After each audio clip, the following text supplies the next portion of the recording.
So, uh, today, if you've started the recording, shall I begin?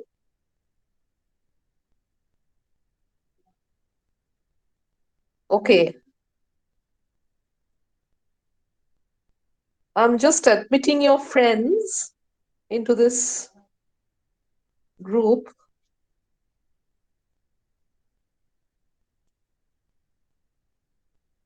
Right. So, let's begin. Today, I will go on to talk about the CV and resume. And there are differences, a few differences between what we mean when we talk about a CV versus what we mean when we talk about a resume. I'll try to make it as simple as possible. Uh, when, just a minute, I'm admitting your friend still. Okay.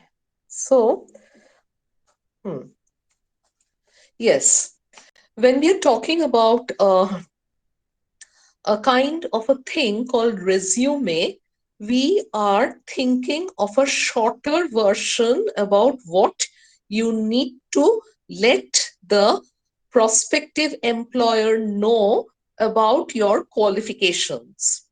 Now, a resume is actually from resume, that is the spelling of the word, if you know. A resume is from the French word to sum up. Therefore, it is a short, concise document used for job applications, and usually would find this mention of a resume in the USA or in Canada. Elsewhere, we usually use the expression CV, and what the CV stands for, we will do in greater detail. Now, when we're talking about a resume, it gives the recruiters, the prospective employers, a brief overview of your work history, your experience, your qualifications, not necessarily in that order. You have to talk about your qualifications and then go on to talk about your experience, etc. So yes, very quickly I'll mention what you find in a on a resume. You have your name, you have your contact information. If you are already working somewhere, then your job title should be there. After that, there should be a summary or an objective why you are writing this summary. You are applying for a certain kind of a job, therefore you mention that. Then you go on to talk about your work experience. You go on to talk about your education, and if you have special skills. For example, if you're applying for the post of say some kind of um, where a skill in computer software is necessary, then you would of course mention it. Perhaps the general educational qualification necessary is MSc, but along with that a particular kind of software training is required, and then you would go on to put it in the part called skills.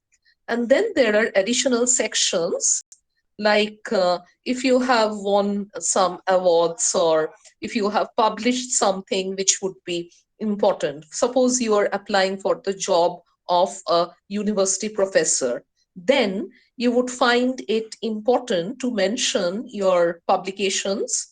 And suppose you're say in the field of management, then whether you have done any consultancy or not, that would be important in your resume.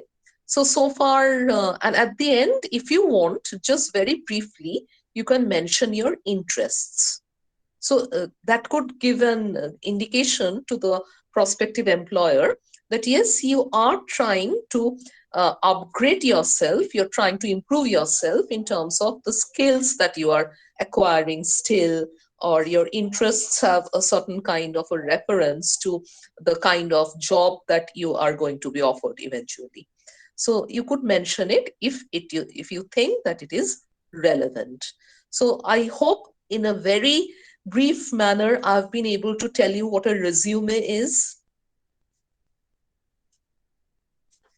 Yes, ma'am. because Yes, ma'am. basically we are going to do the CV. Hmm.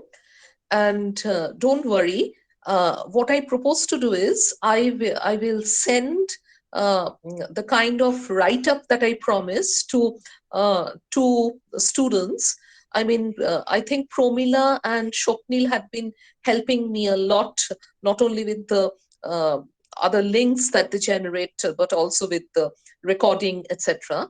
So I would, by mail, send them something which will be circulated among all of you, because they have better access to your kind of group mail or whatever group you have formed amongst yourselves. Okay? Hello? Okay, ma'am. Yes, ma'am. Okay, then. So I will do that and you will receive it from them.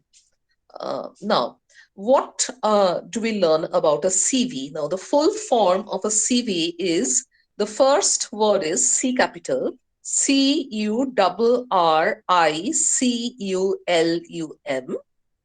And the second word, again, capital V, VITAE, which means that you are talking about your life almost. Whatever you have achieved in your life, you're talking about that in your CV. Now, in your CV, there is a scope for making it longer than the resume. The Let me begin with the difference between a CV and a resume.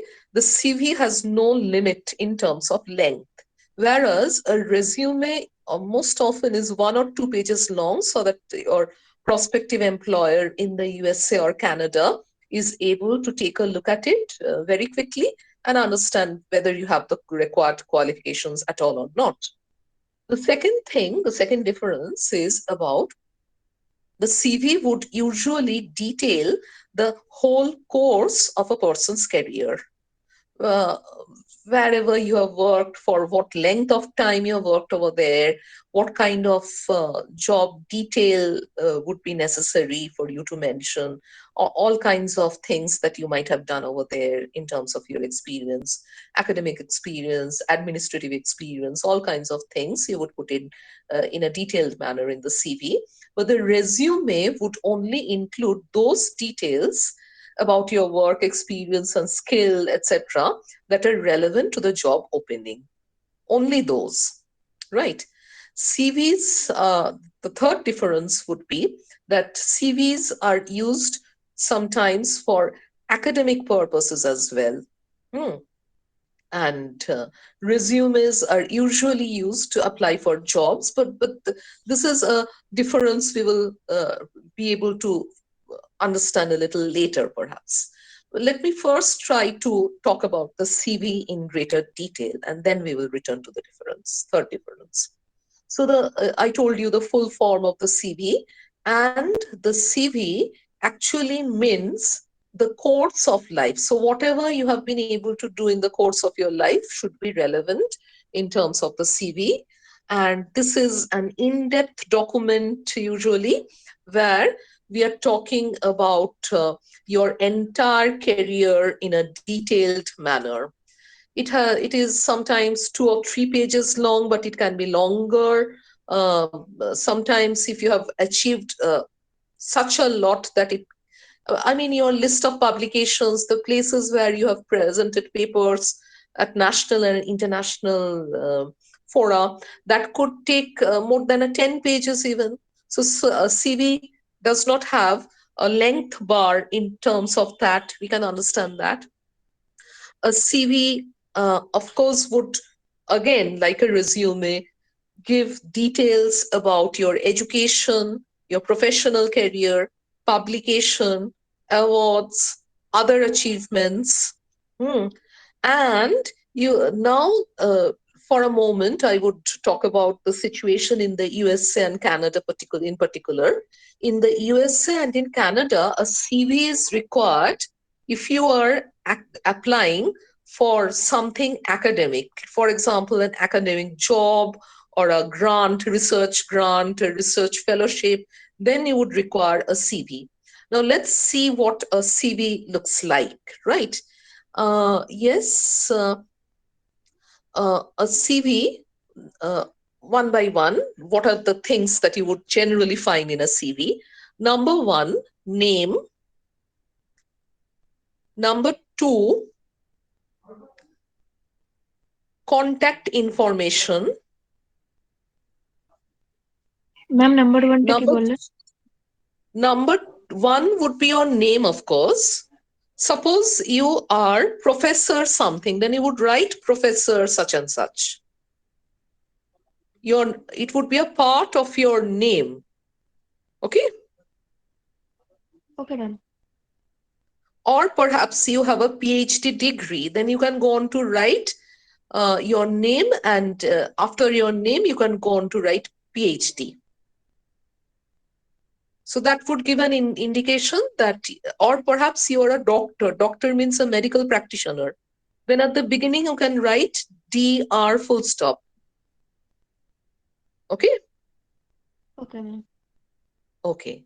So the second thing, of course, will be your contact information. Contact information nowadays usually would have, for example, your office address if you're already working, your home address, then your email address, your phone number. So, what are the ways in which the prospective employer might try to contact you? You would put all those contact information over there. All those bits of contact information comes into this particular area. Okay. Okay ma'am okay Okay, ma'am ma'am. Right. Then you go on to write a kind of suppose in the USA you're writing to get a research fellowship, then your research objective is something you write about over here in the third part. uh, if you are in some other country, then you go on to write your personal profile. Suppose in India, you are in search of a job which might be in the academic field or which might not be in the academic field. Suppose you're applying for the post of an editor or assistant editor to a newspaper. So there you would be giving your personal profile, and over there, what are the things that you mention? uh, uh, in the fourth part, therefore, you go on to mention your education.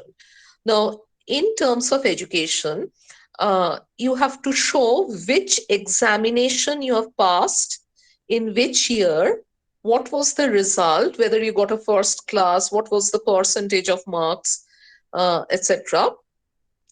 Chronologically, usually. Okay, in our country, it is usually chronologically.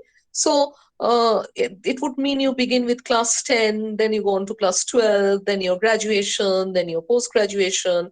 Then, if you have done your PhD, then if you have done your postdoctoral work, you go on to do it in that way, chronologically speaking. So, your educational profile, if you take a look at a CV in this way, whatever you have studied, which board, which university, which college, what kind of result did you have, all things become clear if you take a look at the CV in this way. Okay. So this was the fourth part. Yes ma'am Then we have the professional academic appointments, in the sense, suppose, as I said, you are applying for the post of an editor, and the newspaper required that you should be at least a postgraduate. You must at least have a postgraduate degree with a certain percentage of marks. And in your CV, you have managed to show that yes, you had that marks and you have done your post graduation. But you have also managed to show that you did something after that as well. Now, in terms of your professional experience, suppose you have worked as an assistant editor in a newspaper, in a similar or a parallel kind of a newspaper for, say, 7 years. So you will show that professional appointment and experience, that this was the post and this was the period, say 30th March 2003 to, and for the next 7 years, you went on to you have done this job over there. And then after that, you became uh, the deputy the deputy editor of another newspaper. So you had a promotion in terms of you changed your job, and maybe there you have worked for 4 years.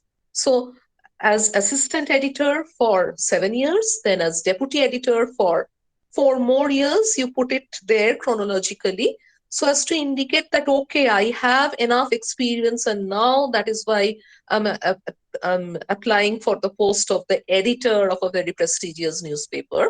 So you show that. Clear? Yes. Okay, ma'am. Okay. Ma'am, Now, ma'am, yes, if you have any ma'am, questions. ma'am, can you repeat the third point after contact information? Okay, I was talking about your personal profile, right? Okay, ma'am. Yes. Just a minute. Your personal profile means that it is like a summary of your CV. It is like sometimes uh, it is like a short paragraph. It actually points out that you are uh, well educated, suitably educated for the job for which you're applying.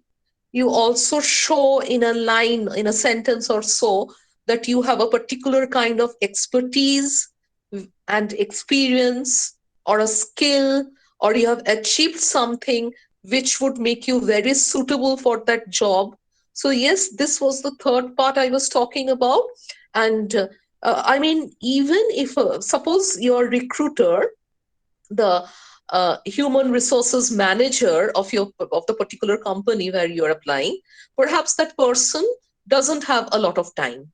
So when he or she goes on to read your personal profile, then at a glance, this person would understand whether you're suitable for the job at all or not.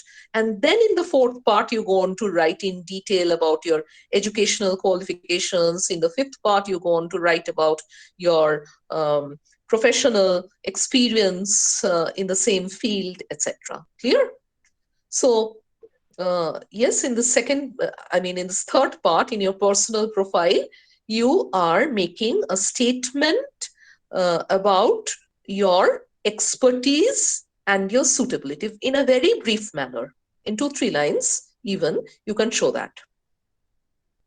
Okay? Ma'am, then in point three, we will be showing our expertise, and in case of that professional academic achievements, we will be having that writing the job experience. Yes, but in your professional profile, say in one line, you can show that you are highly qualified in terms of your education for that particular job.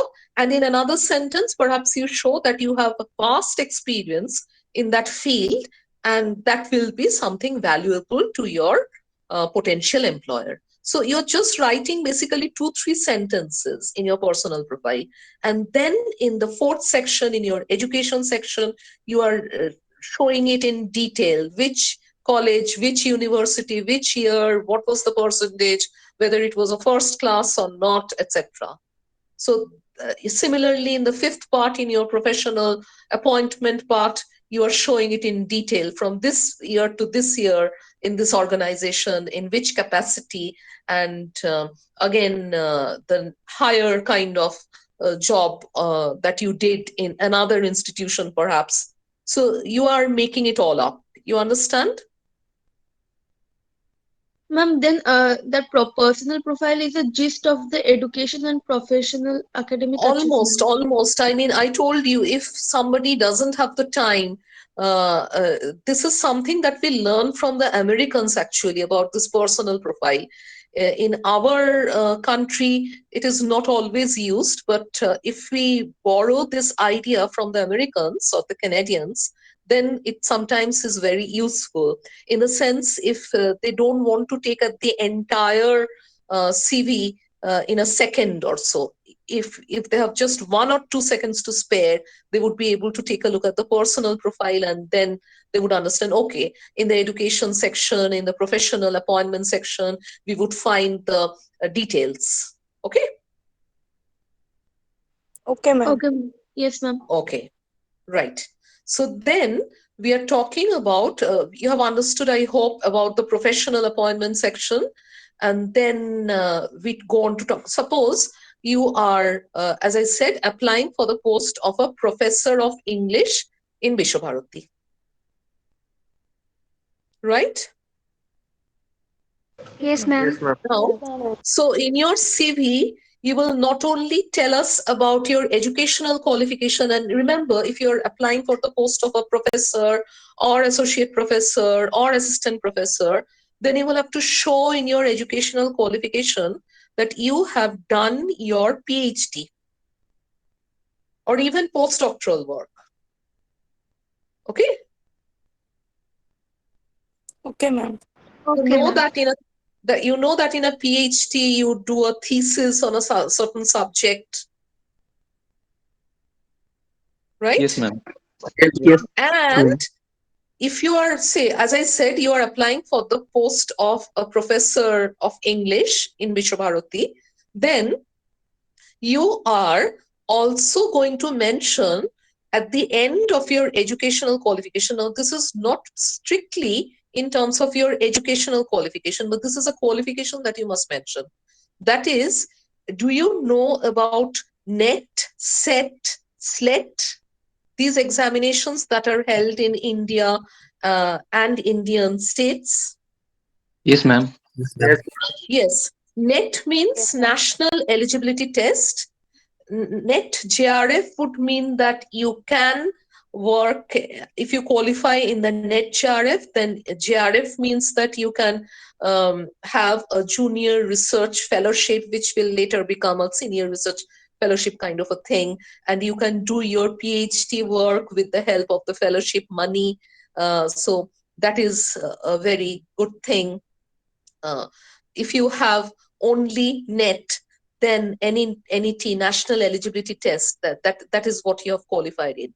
Then you go on to apply for jobs in central universities, state universities, colleges, etc. So that is the NET NET. And if you have qualified in the SET, State Eligibility Test, then you can go on to apply again everywhere for a job at the university level or at the college level in your particular subject. In this case, it is English, as I said. Again, certain states in India used to call it SLET, State Level Eligibility Test. So I have talked about NET, SET, and SLET. If you are applying for an academic job in India, then you must have to show that you have qualified in the NET, SET, or SLET.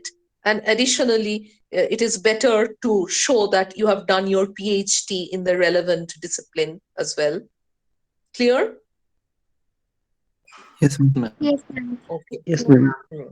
Right. So now shall we move on to the sixth part? In the sixth part, we are going to talk about the books that you have published, your publications. Now, your publications are generally divided into sections 6, 7, 8, etc. Right? 6, 7, 8, 9 even. So in section 6, you could talk about if you have authored books, if you have written books and they have got published, then you have to write the title of the book, whether you are the sole author, SOLE, only author, you will have to indicate that. Then you will have to write, it was, say, Kolkata, colon, uh, uh, days, comma, and say your book came out in 2020, full stop. So that gives an indication that you have published a book with this title and it came out from Kolkata. Your publisher is located in Kolkata and the publisher's name is Days, and they published it in 2020. So that is about your book. you can go on to write about whichever books you have published so far. If you are applying for the post of a professor of English, then you must mention more than one book. Possibly you have done that. Then, in the seventh part, you can write about book chapters. So maybe you or other people have edited books, and there you have written a chapter. So you can write about the title of your chapter, and then you can write the title of the book, the names of the editors, even if you yourself are the editor, or if there are other editors, you write their name. And likewise, suppose this book is published from New York. So New York, colon, you write the name of the publisher. Say we talk about uh, say Bloomsbury, and comma, after that you put the year 2021, and you your chapter will be in that book, say covering pages 19 to 37. So you write 19 to 37. That will indicate that these are the page numbers where your chapter might be found. So book chapter, is it clear? Yes, ma'am. Yes, ma'am. Ma'am, Okay. Yes, ma'am. the Right. place where it is published, then the It can publisher's be name. published from anywhere. I gave you one example for the book. I gave you one example from Kolkata, and for the book chapter, I gave you an example from New York. It can be from anywhere in the world. Ma'am, in both publications and book chapters, you have to write this Kolkata and then the publication's name and the year. It is better if you write them. Your, your recruiter, your potential employer is going to understand very clearly what kind of a publication it is, what is the level of your publication, whether it is a respectable publishing house or not, etc. So usually people mention these things in the CV very clearly. Okay. Okay, ma'am. Okay. So now the eighth part. The eighth part is about, we are specifically talking about um, a kind of academic job, because I was talking about the post of a professor of English in Vishwabharati. So yes, we are talking about peer-reviewed publications. Peer-reviewed publications are mostly when you publish uh, an article or an essay in a in a journal, academic journal. In an academic journal, getting published in prestigious academic journals is something very important. And what I mean is, suppose you are talking about uh, getting say in the world of English literature, uh, uh, suppose 19th century studies is a very important publication that is found in England.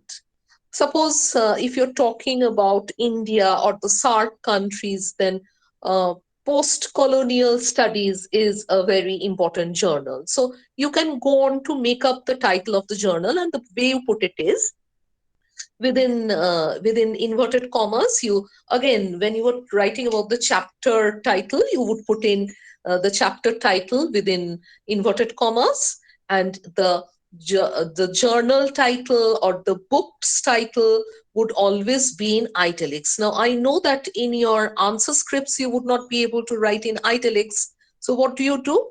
When you're writing on the answer script, you underline the title of the book or the journal itself, right? So that shows the examiner that you know that the title of a book or the title of a journal is to be italicized. And because you're writing it down, you couldn't italicize it, therefore you're underlining it. Okay? Okay, ma'am. Based on what I'm telling you Okay, ma'am. today, I'll try to send you a kind of a sample based on what I'm trying to talk about. And I know that Shopnil and Promila will be able to circulate it among all of you, right? Ma'am, can So you repeat the eighth point? the eighth point is about, we were talking about peer reviewed publications, which is mostly about when you write an essay on an article, and you get it published in a famous academic journal.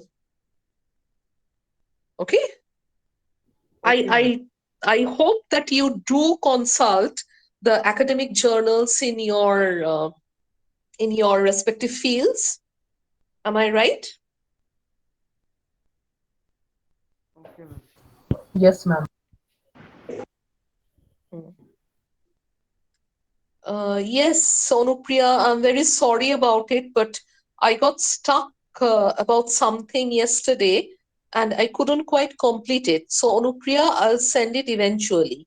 Right now, today, I'm trying to finish as much of the syllabus as possible, if not the whole thing. I really intend to finish the syllabus today. You know why? Because I think, especially, our Kola Bhavan students are going to have their BA semester exams from next Tuesday or so. So it is necessary that I finish the syllabus this week. Not, I'm not talking about the AECC papers. I'm talking about their honors papers.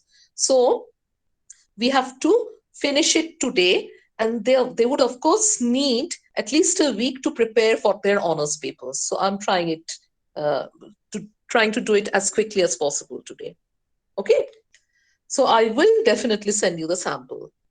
Now, yes, we are talking about uh, this kind of a publication in a peer reviewed journal. And how do you put it?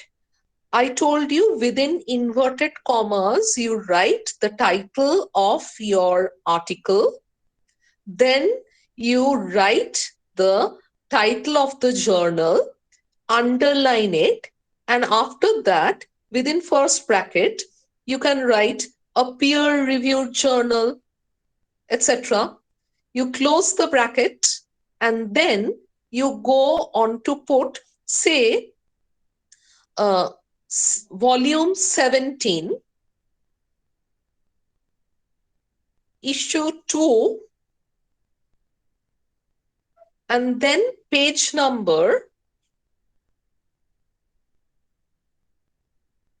7 to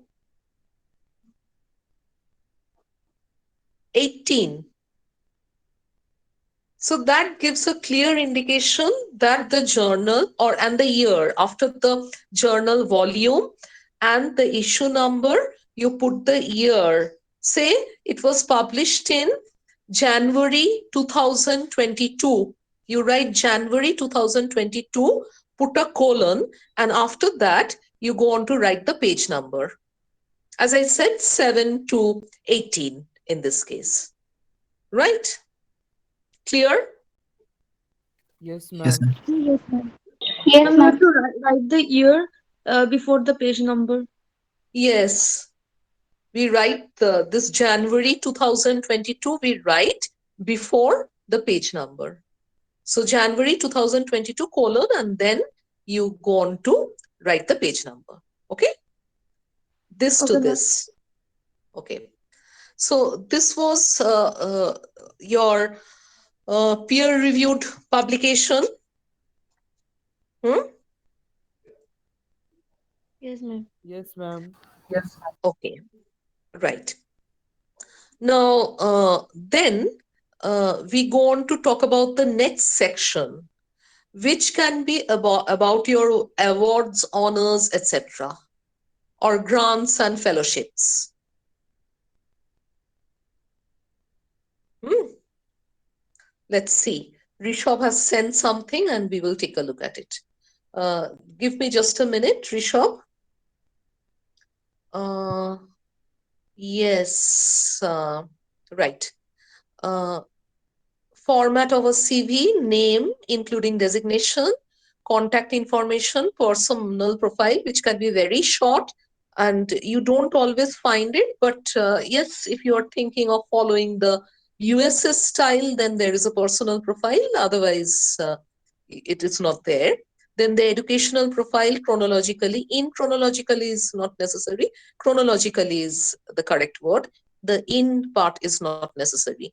Then professional academic profile or professional academic profile, it might not always be in terms of your academic job, because I was giving the other example at certain points of time about the job as an editor of a newspaper. So it is professional profile basically, higher and professional achievements chronologically again. um, Absolutely. Then we are talking about publications, and within publications, we talk about books first, because your own book is a very prestigious kind of an achievement. Then we go on to talk about book chapters, including the type of publication. Then we go on to talk about the peer reviewed publication in academic journals with the title of your uh, title of your particular essay or article within inverted commas, and then the title of the journal underlined, and then the volume number, issue number, year or date of publication, and then you have the page number. So far, we have reached this section, right? Yes, Okay. ma'am. Right. Then we go on to talk about, as I said, awards. Suppose you have been given the Padma Shri for some reason. Of course, you will mention it over here. It's very important. But maybe you don't have an award of that kind. But you might have, in the next section, you might have grants and fellowship. For example, suppose you had a postdoctoral fellowship in England for 1 year. Then of course you will mention, say it was University of Oxford. You will mention that, right? During, say, 2018-19 for 1 year. So you're going to mention the fellowship that you have done, what standard the fellowship was, whether it was a postdoctoral fellowship, whether it was a particular research fellowship, whether it was a visiting fellowship, what kind of a fellowship was it? You can mention that. Okay, Yes, ma'am. clear so far? Okay, ma'am. So in the next section again, you can go on to mention conferences. So you have gone to various countries. So suppose you have gone to Australia, England, USA, Canada, Bangladesh, etc. You have gone to so many countries, and there you are talking about your attending conferences, presenting paper in conferences. So again, there is a particular way in which you put it. You write the title of your paper at the end. At the beginning, you write International Conference on, and then the title of the conference itself. Suppose the title of the conference is that Negotiating with the Corona. That is the title of your conference. So you write the title of the conference, and then you go on to write about organized by. Who is the organizer? Suppose it is Vishwabharati University. You don't write university if you're writing Vishwabharati, but in other cases, for example, you're writing Jadavpur University, or you're writing uh, Jawaharlal Nehru University, JNU, or you're writing Cambridge University, or you're writing MIT. So you write who is organizing this, who organized this particular international conference. Okay. And after writing about the name of the organization that organized this, you go on to write about the venue, in which place, whether it was in Kolkata or New York or Oxford, Cambridge, London, wherever. You write about the place and you write about the dates during this date to this date. And then you write the title of the paper presented, colon, and within inverted commas, you write the title of your own paper. Clear?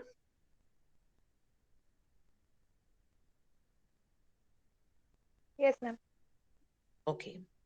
Yes, ma'am. So, right. And now, suppose this is something which will come in as important if we are talking especially about, say, something like a chemistry laboratory. If you're applying for the post of a chemistry professor, then of course, apart from what you have shown in terms of professional appointment, that I worked as an assistant professor, say in this university or that college, and then as an associate professor for so many years in another place, after talking about your publications, your awards, your fellowships, your attendance at conferences, etc., for the post of a chemistry professor, perhaps you will have to make it very clear that yes, you have teaching experience, including research experience and lab experience. And suppose you belong to the social work department, then you will have to make it very clear that you have conducted a lot of field work very specific to that particular field. Do you understand what I'm trying to indicate? Yes, ma'am. Yes, ma'am. Okay. So Yes. this is something that you have been able to indicate, I hope, in the next section. Then towards the end, you go on to indicate 3-4 things. One is non-academic activities. Now, say for the post of the professor of English, suppose I am applying, right? And I would put in over here, suppose I have not only written in books, I've published books about my subject, about my area of specialization, etc. That is already, I've already shown you, right? But at the end, when I'm talking about non-academic activities, suppose I am a poet and I've published books of poetry. So I mention them over here. Suppose I have written 3 novels. Suppose I have published 2 books of short stories, anthologies of short stories. So I put them over here, non-academic activities which are related to the area of English literature, nevertheless. Okay. So sometimes your non-academic activities also might be very important. Clear? Yes, ma'am. Yes, ma'am. Yes. Right. Yes, The ma'am. next Yes, thing, ma'am. yes, the next thing is you go on to talk about languages and skills. Now, suppose once upon a time, the department over here was uh, no, not the organizing house. After talking about the, just a minute. Yeah, yes, the title. No, you write international or national, international conference, national or national seminar, and then you go on to write on, which means you're talking about the particular kind of um, title that the conference as a whole has, and then you go on to talk about held by or organized by Oxford University or Bishwabharati or Jawaharlal Nehru University, etc. During, so from 17 June to 21st June 2021. And then you go on to talk about the title of your own paper. Clear? Okay, ma'am. Shopnil, uh, just a minute, I can't read it properly. Uh, Will any professional what? Could somebody read it out quickly for me? Will any professional? Anybody, need not be Shopnil. Anybody, read it out. Will any professional recruiter prefer a CV with so many achievements, but is it too much time and effort consuming because of its 2-3 pages length? Question forwarded from Fatima Begum. Right. So, as I told you, uh, you need not have achieved so much. I'm giving you not only one example, but trying to give you a few examples for people who have done a lot of work, say, for the last 20 years. Now, you might be asked to apply for a post. If you take a look at the question during your exam, perhaps you will find that you are being asked to apply for a post which does not require so many years of experience. Maybe you don't even require any experience, right? Then, of course, it will be shorter. You will write about your educational qualification and if you have any professional experience at all, then it will automatically become shorter. That will be your entire CV. So I'm trying to give you the bigger example so that you can understand what is happening even in cases where you don't have this elaborate CVs. Okay? That will depend on what kind of a question is there for you. Hmm? Ma'am, in case of non-academic activities, you said about the publications of the novels or anthology of short stories. But ma'am, Hmm. in point 6 and 7, we have also written about that publications and book chapters. No, those books are, I was talking about the post of a professor of English, if you remember. So those books were specifically regarding the subject, which means English literature. So those books are books of criticism. Clear? Ma'am, what is the Books of meaning of books criticism. of criticism? Books of criticism are books which you eventually go on to use as your reference books. I was talking about post-colonial studies. So let me stick to that example. Suppose I have written about, in a book about a study of Indian post-colonial novels. Maybe that is the title of my book. So it is specifically about novels that have been written, and I am writing this book as a critique of the novels produced by others, say since 1947. Clear? What I mean by a book of criticism? Yes, ma'am. Means Whereas, I'm writing as a critic. yes, I'm writing as a critique. I'm not writing a novel, which is a work of creativity. So I'm putting my professional books over there. Works as a professor of English, I'm expected to write books, or as an associate professor of English, I'm expected to write books, and the books are supposed to be about specific critical areas in the world of English literature. Clear? So when towards the end I go on to write about non-academic activities, there I can write about my creativity, creative activities. Okay? Ma'am, then point 6 and 7 was for critical activities and 12 is for the. Absolutely. If you're writing a book in point 6, 7, etc., if you're writing a book, then you are writing a critical book. If you're writing a book chapter, again, it is a work of criticism. Again, a peer reviewed journal publication in the form of an article is again critical in nature, etc.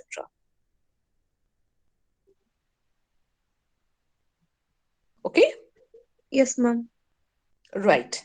So now we are talking about we have talked about the non-academic activities, and we go on very briefly to talk about languages and skills.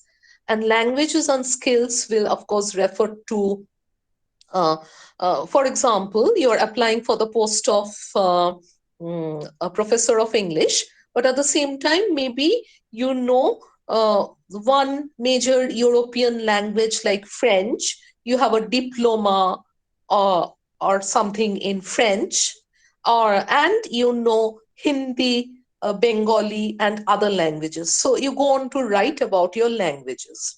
Now, it is not absolutely necessary, but maybe you have some kind of a diploma in desktop publishing as well. So you mentioned that as a skill towards the end. DTP, as you know. Maybe you have got a diploma in that. Then if you are applying for an academic job, then you can mention, I'm not saying that all the people have all these experiences all the time. It's not like that. But maybe towards the end, you could mention two more things. One is a membership. Suppose you are a member of a very prestigious organization in your field of study. So you have to mention that in your CV. And in your last part, the absolutely last part of your CV usually has you usually go on to mention references. References are, you mention professor such and such with the address, the institution, etc., the contact details. You mention two people because your potential employer will try to contact these two people and get certificates about you from them. Okay? Sometimes in CVs, that is what you put, that these two people, these two famous professors know me.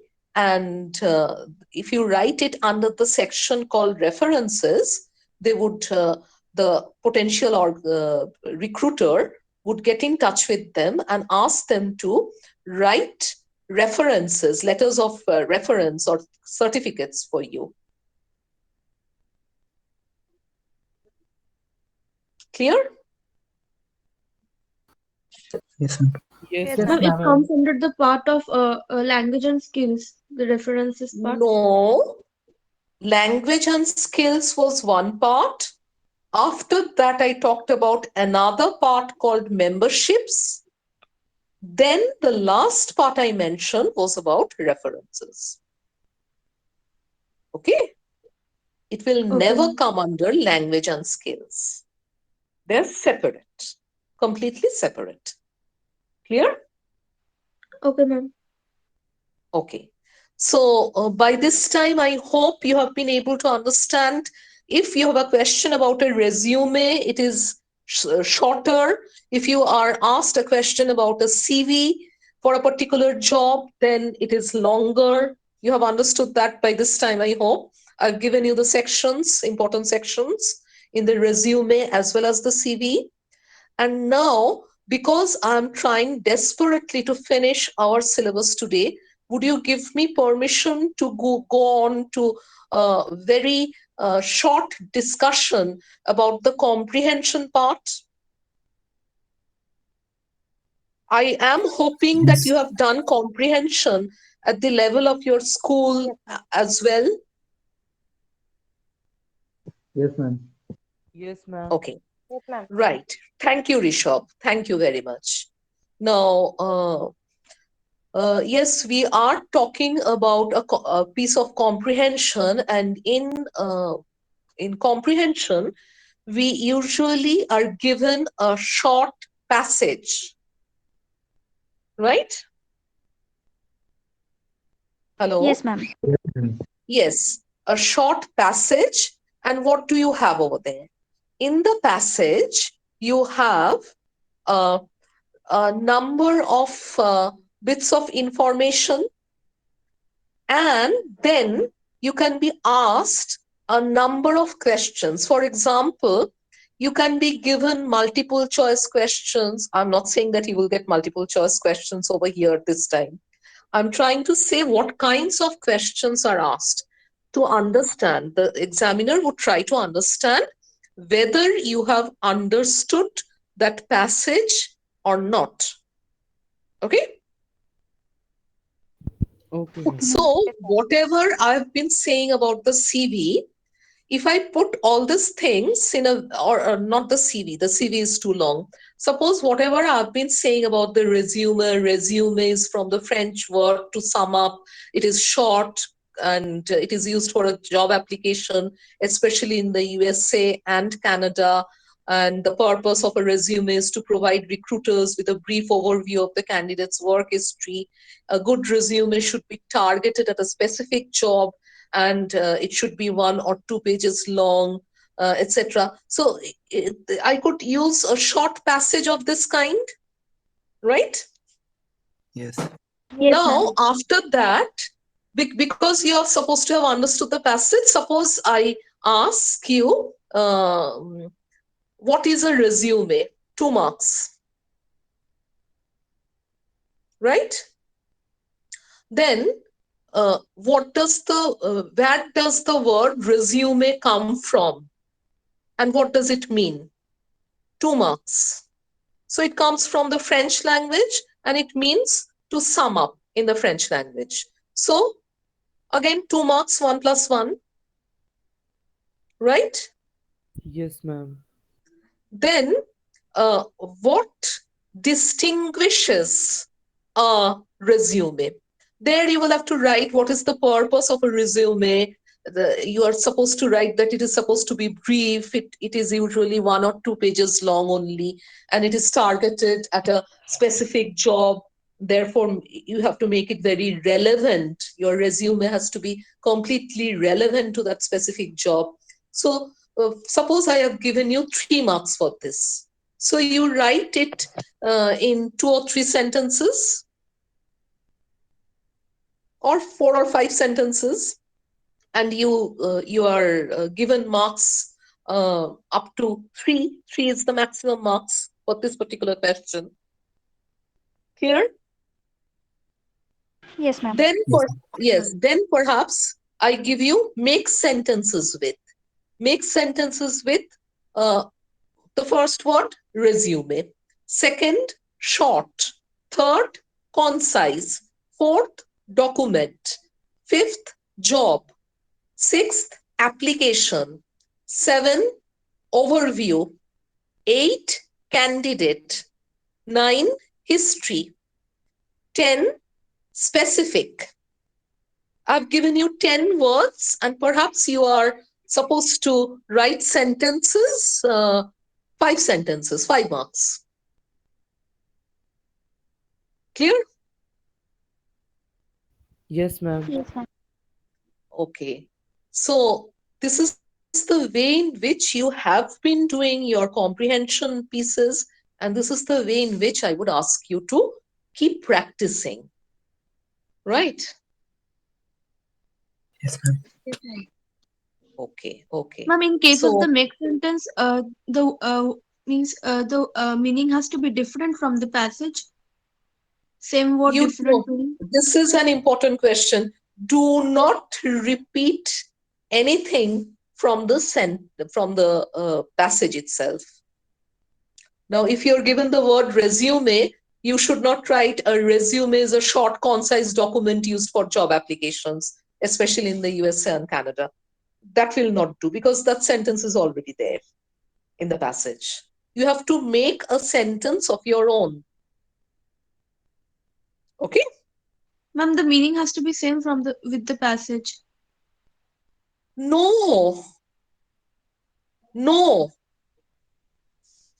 You can use it in any possible way.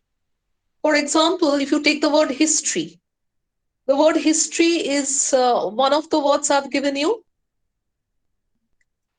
And you don't have to write about your work history or your experience as in a resume at all. You can write about history lessons come alive with the help of PowerPoint presentations. You can write a sentence like that. It doesn't have to do anything with the passage given. You are supposed to make sentences on your own without repeating the sentences that we can already find in the passage. Clear? Yes, ma'am. Ma'am, we will write the meaning in the bracket. No, that won't be necessary. If you write the correct kind of sentences, then the meaning will be clear anyway. After all, what do you write within brackets if you're writing a sentence about history? How do you explain history in a sentence within brackets? You cannot. So the sentence will make it clear to your examiner whether you have understood the word clearly or not, the meaning of the word clearly or not. Ma'am, Okay? Yes. ma'am, can we use this means that paragraph as the reference to our constructed sentence? Could you ask the question again? I couldn't hear you clearly. Ma'am, can we use the given paragraph or provided paragraph as reference to our constructed sentence? For example, say in a passage about a resume, one would find these points. That kind of a reference. Yeah. No, ma'am, like a type of incident or something is provided Give into me an the paragraph. example. Give me an example. Ma'am, like certain kinds of short stories or biographies given within the comprehension. So if the question is asked on the base of that, can we use the reference with that of the comprehension? See, there are various kinds of questions. If you're asked a question specifically about what you have read in the passage, you will answer that question specifically with reference to the passage. But I am now talking about making sentences. And for making sentences on your own, you are not supposed to repeat what is written in that passage. Clear? Yes, ma'am. Sure? Hello, ma'am. Yes. Ma'am, may I request you to please aim this class today because we have another class starting at Right. 11:30. So thank you. I'm ending not only this class, but our meetings for the AECC class this semester. And as I promised, I'll send it to you. So thank you. Thank you so Thank much, you, ma'am. ma'am. Thank Thank you, you. ma'am. Thank you, ma'am. Thank you, Didi. Okay. Thank you, ma'am. Thank you, ma'am.